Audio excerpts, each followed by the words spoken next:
আসসালামু আলাইকুম সবাইকে, welcome to any times school and college. আমি ফাতেমা জিনাত মাইশা তোমাদের জন্য নিয়ে এসেছি এইচএসসি ফিনান্স প্রথম পত্রে অধ্যায় 6 দীর্ঘমেয়াদী অর্থায়নের আরও একটি টপিক, সেটা হচ্ছে ওয়াইটিসি কিংবা ইল টু কল, কিংবা আবার বাংলায় আমরা ইল টু কল বলতে পারি। তাহলে দেখো এই জিনিসটা আমরা আসলে কিভাবে করব আজকে ক্লাসে, এটা নিয়ে আমরা আলোচনা করব। তো আজকের ক্লাসে তোমরা দুইটা সূত্রের ব্যাপারে জানতে পারবা এবং এই দুইটা সূত্র কিভাবে বসাতে হবে সেটাও আজকে ক্লাসে জানতে পারবো। চলো আমরা প্রথমে সূত্রগুলো সম্পর্কে জেনে নিই।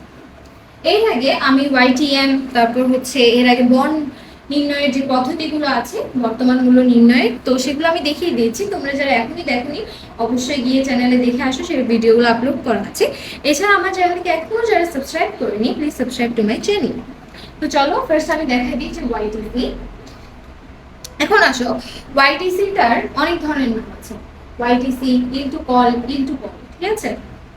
এখন ওয়াইটিসি এর দুইটা সূত্র, একটা হচ্ছে 1 আর একটা হচ্ছে 2, ঠিক আছে। এখন 1টা আমরা যদি দেখি, 1টা কি দেওয়া আছে, ওয়াইটিসি সমান আই প্লাস সিপি। এখন সিপিটা কি? সিপি আমরা এখানে দেখতে পাচ্ছি, সিপি সমান হচ্ছে তলব মূল্য, কল মূল্য বা কল প্রাইস, ঠিক আছে। আর এসবি মানে আমরা জানি যে বাজার মূল্য। এখন আসো, I plus CP minus SB divided by N, ওই জিনিসটাকে তোমরা ভাগ করবা CP plus SB divided by 2। এই জিনিসটা মনে রাখতে হবে। আর সূত্র মনে রাখার জন্য একটা যদি আমি ট্রিক বলি, সেটা হচ্ছে বেশি বেশি করে প্র্যাকটিস করা। বেশি বেশি করে প্র্যাকটিস করবা, বোর্ড কোশ্চেন সলভ করবা বেশি করে করে, তাহলে দেখবা তোমার খুব সহজে মাথার মধ্যে গেঁথে গেছে, ঠিক আছে। তাও সূত্র ফিনান্সের যে প্রথম পত্রের কিছু অধ্যায় আছে অঙ্কের, বেশি নাই, প্রথম পত্র পুরাই বলতে গেলে অঙ্কের মধ্যে আছে। তো তুমি জাস্ট ফিনান্স প্রথম পত্রের জন্য অঙ্কগুলো প্র্যাকটিস করতে থাকো ডেইলি, তাহলে দেখবা তোমার জন্য সূত্রগুলো খুব ইজি হয়ে যাচ্ছে। সূত্র জানার মধ্যে সীমাবদ্ধ থাকলে হবে না, সূত্রের প্রয়োগের মধ্যে পর্যন্ত যেতে হবে। তাহলে প্র্যাকটিস করতে করতে তোমার সূত্র মুখস্থ করা লাগবে না। এই যে আমাদের একটা টেন্ডেন্সি আছে সূত্র মুখস্থ করে যাওয়া, জীবনও হবে না।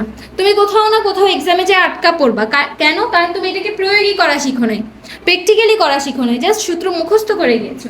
সূত্র মুখস্থ করলে হবে না, সূত্র মুখস্থ করার পাশাপাশি তোমাদের থেকে এই জিনিসটা নিয়ে প্র্যাকটিস করা লাগবে। বিভিন্ন ধরনের বোর্ড কোয়েশ্চেন তোমরা প্র্যাকটিস করবে। তাহলে দেখো এখানে দেখো সিপি মাইনাস এসবি, এই যে এখানে মাইনাস হচ্ছে, এখানে প্লাস হচ্ছে, আবার এখানে এন দিয়ে ভাগ হচ্ছে, এখানে 2 দিয়ে ভাগ হচ্ছে। জিনিসটা তোমার মাথায় কখন ঢুকবে? যখন তুমি প্র্যাকটিস করতে থাকবে।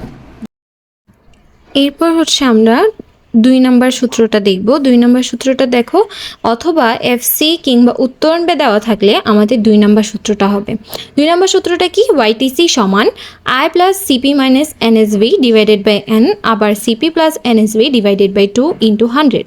এখন এনএসভি সমান কি আমরা দেখব।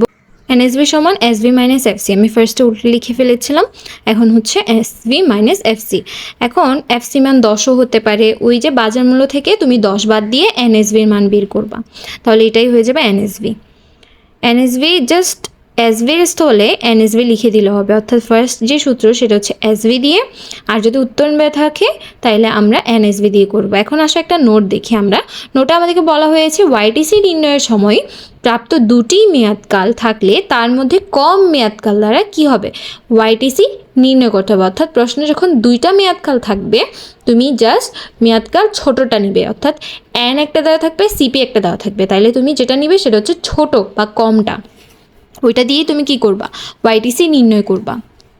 তো আশা করি তোমরা ক্লাসটি বুঝতে পেরেছো। যদি ক্লাসটি হেল্পফুল হয়ে থাকে অবশ্যই লাইক করতে ভুলবে না। এছাড়া তোমাদের বিভিন্ন ধরনের সমস্যা কমেন্টে জানাতেও ভুলবে না। এছাড়া আমার চ্যানেলটি সাবস্ক্রাইব করে পাশে থেকে বেল আইকনটি ক্লিক করে রাখবে, যাতে যে কোনো সময় আমি ভিডিও ছাড়লে তোমরা নোটিফিকেশন পেয়ে যাও এবং দ্রুত তোমাদের সমস্যার সমাধান করতে পারো।